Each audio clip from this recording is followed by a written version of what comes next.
So, how do you make good music? There's no straight answer to that question, of course, but there are some rules when followed correctly can lead to good sound, which is why I love jazz, because it breaks most of those rules and still manages to captivate the listener. The biggest contributor is the spontaneity of it, and Jiro Inagaki is one that truly understands it.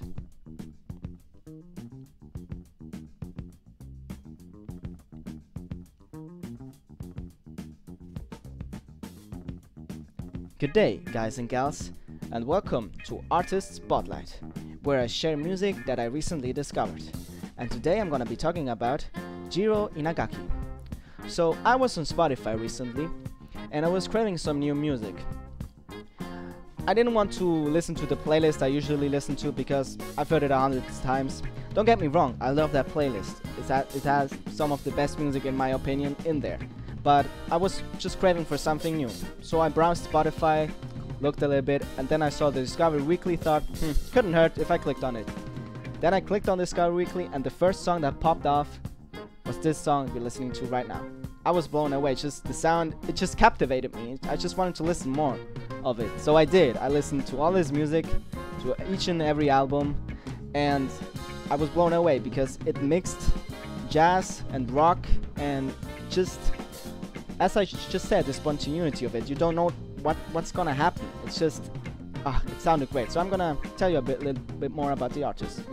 In 1969, Inagaki formed the jazz rock band Jiro Inagaki and Soul Media, a very creative name if you ask me, which was active through the 1970s, in which they released the following albums: Head Rock, In the Groove, Dog of My Mind, and Funky Stuff, which is my personal favorite.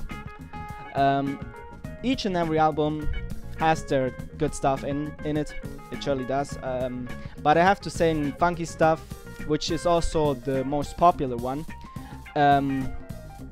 there's no bad song in there in my opinion. Each and every song sounds good. Maybe there's a bad part in it, and in the other albums there's a song I would skip and then not listen to it, but which is inevitable if you're an artist. You don't produce just good stuff.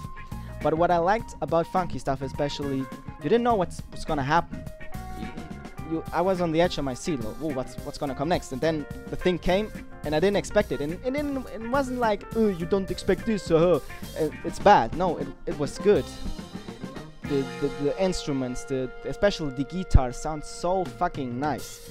And I recommend to listen to this with headphones. It just sounds so much better because it's mixed very well, even for that time, very well composed. And if you listen to it with good headphones, you just hear everything, how the music moves, the drums, the guitar. It sounds so good. It was really, I love jazz, you know, but this was for me even better because it had something new that I didn't hear in jazz before. Like, it sounded fresh. It sounded like it came out recently, so I thought it did, but it came out in the 1970s, and before that it made some other music. But yeah, I'm really glad I found this artist.